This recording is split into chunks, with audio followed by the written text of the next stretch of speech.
Assalamualaikum warahmatullahi wabarakatuh.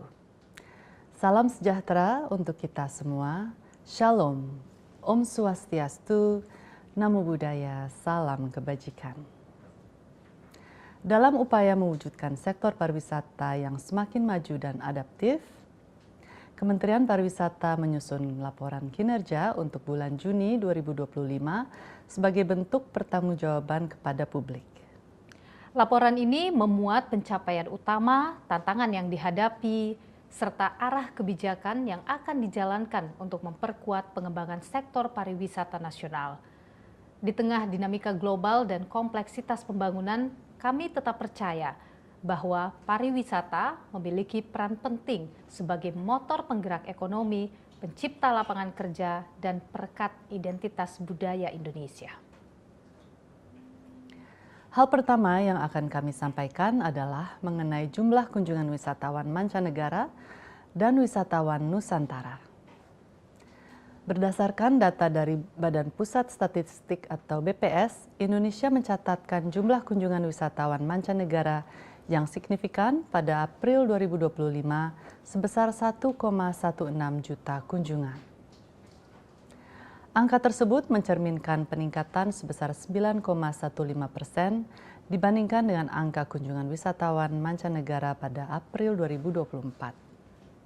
Sementara perjalanan wisatawan Nusantara pada April 2025 mencatatkan 128,59 juta perjalanan. Selain memantau perkembangan wisata dalam negeri, Kementerian Pariwisata turut mencermati pergerakan penduduk Indonesia nasional yang melakukan perjalanan ke luar negeri dan kategori tersebut dikenal sebagai wisatawan nasional. Hal ini menjadi indikator penting dalam menilai daya saing sektor pariwisata Indonesia serta berdampak terhadap neraca devisa sektor pariwisata. Masih menurut data BPS, perjalanan wisatawan nasional pada bulan April 2025 tercatat sebanyak 926,6 ribu perjalanan. Angka ini meningkat sebanyak 22,51% dibandingkan April 2024. Meskipun demikian, terlihat dari selisih kunjungan wisatawan mancanegara dengan perjalanan wisatawan nasional, bahwa sektor pariwisata seharusnya masih menghasilkan net devisa positif untuk Indonesia. Dalam 4 bulan pertama 2025, kunjungan wisatawan mancanegara yang datang ke Indonesia tercatat lebih tinggi dibandingkan perjalanan wisatawan Indonesia yang ke luar negeri. Kementerian Pariwisata berkomitmen untuk mempertahankan capaian positif ini.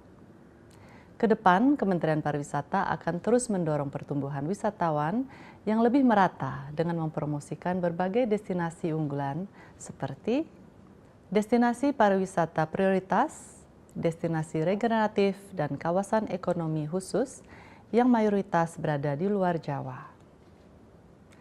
Kami juga akan terus mengembangkan paket wisata yang disesuaikan dengan preferensi pasar, baik untuk wisatawan Nusantara maupun mancanegara. Langkah ini diharapkan dapat memperluas persebaran wisatawan dan memperkuat daya saing pariwisata Indonesia di tingkat nasional dan global. Bapak, Ibu, dan saudara-saudara sekalian, selanjutnya kami akan memaparkan laporan terkait program Kementerian Pariwisata di bulan Mei 2025. Sebagai salah satu sektor strategis, pariwisata Indonesia mendukung setidaknya 4 dari 8 misi Astacita Presiden dan Wakil Presiden Indonesia. Untuk itu, seluruh program kerja Kementerian Pariwisata dirancang agar implementasinya bisa sejalan dengan Astacita tersebut. Pada tanggal 27 hingga 29 Mei 2025, Kementerian Pariwisata turut mendukung pelaksanaan kunjungan kenegaraan Presiden Perancis bersama Ibu Negara ke Indonesia. Kunjungan ini diharapkan semakin memperkuat kemitraan strategis antara Indonesia dan Perancis, termasuk di sektor pariwisata. Peran aktif Kementerian Pariwisata dalam kunjungan Presiden Perancis adalah melalui pertemuan bilateral, Joint Vision 2050, dan Cultural Declaration, serta pelaksanaan Spouse Program di Jakarta dan Yogyakarta. Joint Vision 2050 bertujuan untuk memperkuat sektor ekonomi dan pariwisata kedua negara melalui 3 pilar utama, yakni peningkatan pertukaran wisatawan bilateral melalui penguatan konektivitas dan promosi pariwisata, pengembangan sumber daya manusia pariwisata dengan standar internasional, dan peningkatan investasi dan transformasi digital di sektor pariwisata. Sedangkan Cultural Declaration bertujuan untuk memperkuat pertukaran budaya antara kedua negara. Secara khusus, Kementerian Pariwisata akan berkontribusi dalam program pertukaran gastronomi, antara lain melalui penyelenggaraan Pekan Gastronomi Indonesia yang direncanakan berlangsung di Perancis. Dalam pelaksanaan Spouse Program di Jakarta, Kementerian Pariwisata mendukung penyelenggaraan pameran imersif bertajuk L'Art Botanique du Paradis di Museum Nasional Jakarta yang diselenggarakan oleh Yayasan Didit Hedi Prasetyo. Pameran ini mengubah ruang bersejarah menjadi 5 ruang tematik yang dikurasi secara artistik untuk menampilkan kekayaan kerajinan tangan Indonesia, kekayaan botanikal, serta kepekaan desain lokal. Saya berkesempatan mendampingi langsung Ibu Negara Prancis Brigitte Macron dalam kesempatan tersebut dan dalam kunjungan berikutnya ke Candi Borobudur. Berikut saya persilahkan Ibu Wakil Menteri Pariwisata untuk menyampaikan laporan selanjutnya. Baik, terima kasih Bu Menteri. Bulan Mei lalu saya melaksanakan kunjungan kerja ke Spanyol dengan 2 agenda utama, yaitu menghadiri UN Tourism Executive Council 123rd Season dan melakukan pertemuan bilateral dengan sejumlah negara mitra seperti perwakilan Spanyol, India, Meksiko, dan Tunisia. Sejumlah diskusi tersebut berfokus pada peluang kerjasama konkret di sektor pariwisata, seperti pertukaran praktik terbaik atau best practices dan penguatan kolaborasi antar negara. Selain itu, terdapat agenda utama pemilihan calon Sekretaris Jenderal UN Tourism periode 2026-2029, serta agenda lainnya menghadiri pertemuan dengan diaspora Indonesia di Spanyol. Selanjutnya adalah mengenai berbagai upaya yang dilakukan Kementerian Pariwisata dalam mempromosikan pariwisata Indonesia. World Expo 2025 Osaka, ajang internasional yang melibatkan kolaborasi lintas kementerian dan lembaga dalam keikutsertaan Indonesia, turut menjadi momentum strategis untuk memperkenalkan budaya dan pariwisata Indonesia di tingkat global. Dalam kesempatan tersebut, Kementerian Pariwisata menyelenggarakan forum bisnis dan investasi bertema Health and Wellness Tourism. Acara ini digelar pada Selasa 3 Juni 2025 di Osaka, Jepang dan dihadiri oleh 68 peserta yang terdiri dari perwakilan ASEAN Japan Center, pemerintah, serta pelaku usaha dari Indonesia dan Jepang.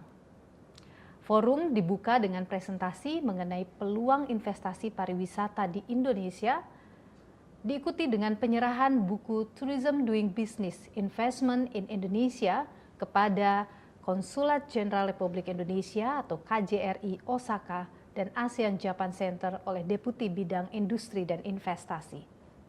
Selanjutnya, para pelaku usaha Indonesia memaparkan berbagai peluang investasi yang ada. Acara ini ditutup dengan sesi one-on-one business meeting yang bertujuan untuk memperluas jaringan serta membahas peluang kerjasama lebih lanjut dengan calon investor. Dalam sesi ini terdapat 4 proyek terkait dengan health and wellness tourism di Indonesia yang berhasil menemukan mitra bisnis dari perusahaan Jepang, antara lain pengembangan fasilitas kesehatan dan property wellness di Indonesia, pengembangan medical laboratory scientist dan clinical engineering, pembukaan franchise spa dan salon khas Indonesia, serta program pelatihan terapis Indonesia yang akan dilakukan di Jepang dan pengembangan fasilitas senior living. Selain mempromosikan investasi pariwisata Indonesia, Kementerian Pariwisata juga menyelenggarakan sejumlah kegiatan di World Osaka Expo 2025. guna meningkatkan jumlah kunjungan wisatawan mancanegara yang meliputi rolling exhibition, business forum atau workshop, dan business matching. Bapak, Ibu, dan saudara-saudara sekalian, selanjutnya adalah event dengan intellectual property Indonesia. Berbagai penyelenggaraan event telah menghasilkan dampak ekonomi yang besar dalam waktu singkat. Memanfaatkan potensi yang masih belum tergarap optimal, Kementerian Pariwisata terus mengusahakan hadirnya event dengan intellectual property Indonesia. Salah satu upaya yang kami lakukan adalah menyelenggarakan berbagai event yang menjadi bagian dari Karisma Event Nusantara atau KEN. KEN adalah rangkaian 110 event daerah yang diadakan di 37 provinsi di Indonesia dan bertujuan untuk menggerakkan perekonomian daerah melalui event budaya, seni, dan olahraga. Hingga 5 Juni 2025, sebanyak 21 event KEN telah dilaksanakan di 18 provinsi. Dari ke-21 event tersebut, 19 event telah selesai dikaji dampaknya dan mencatatkan 1,73 juta pengunjung, transaksi ekonomi sebesar 159,94 miliar rupiah. Mengikutkan 2.240 UMKM, melibatkan 16.630 pekerja seni, serta membuka lapangan kerja untuk 45.510 tenaga kerja. Masih tersisa 88 event yang akan diselenggarakan dengan ukuran bervariasi. Diharapkan seluruh rangkaian KEN 2025 dapat menjadi motor aktivasi pariwisata dan memberikan dampak ekonomi. Selanjutnya adalah mengenai kolaborasi dengan kementerian lembaga dan mitra strategis lainnya yang akan disampaikan oleh Ibu Menteri. Silakan Ibu. Terima kasih. Kementerian Pariwisata Indonesia dan Kementerian Kebudayaan dan Pariwisata Republik Rakyat Tiongkok menyepakati kerjasama dalam bidang kepariwisataan melalui penandatanganan MOU di Istana Merdeka, Jakarta sebagai bagian dari rangkaian kunjungan kerja Perdana Menteri Tiongkok ke Indonesia pada 24 sampai dengan 26 Mei 2025. MOU ini bertujuan untuk meningkatkan pertukaran kunjungan antara kedua negara secara khusus melalui kemudahan aktivitas promosi yang dilakukan oleh pemerintah maupun pelaku usaha. Ruang lingkup kerjasama mencakup mendorong pertukaran kontak bisnis dan kerjasama antara lembaga pemerintah di bidang pariwisata serta pelaku usaha pariwisata dari kedua negara. Mendorong kunjungan warga negara dan penduduk dari kedua negara, melakukan kerjasama dalam menarik wisatawan dari negara ketiga ke kedua negara, membentuk kantor perjalanan resmi nirlaba dari salah satu negara di negara pihak lainnya yang akan membantu mempromosikan destinasi wisata secara lebih langsung dan intens. Memfasilitasi kegiatan promosi pariwisata yang dilaksanakan oleh lembaga pemerintah maupun pelaku usaha pariwisata dari kedua negara sesuai dengan hukum yang berlaku di kedua negara. Melakukan pertukaran informasi dan statistik pariwisata secara ad hoc dan bentuk kerjasama lainnya yang disepakati secara tertulis oleh kedua pihak. Sebagai penutup, perlu kami tekankan bahwa pengembangan pariwisata tidak dapat dilakukan oleh satu pihak saja. Diperlukan kerjasama yang erat, kolaborasi lintas sektor, serta komitmen kolektif untuk menjadikan pariwisata sebagai kekuatan yang membawa dampak positif bagi seluruh masyarakat. Kementerian Pariwisata akan terus melangkah dengan prinsip keberlanjutan, inklusivitas, dan daya saing global, sembari memastikan bahwa pertumbuhan sektor ini sejalan dengan upaya pelestarian budaya dan lingkungan. Dengan dukungan dari masyarakat, pelaku usaha, dan para mitra strategis, kami percaya pariwisata Indonesia akan tumbuh menjadi sektor unggulan yang memperkuat perekonomian dan memperkaya identitas bangsa. Terima kasih. Wassalamualaikum warahmatullahi wabarakatuh. Om Santi Santi Santi Om.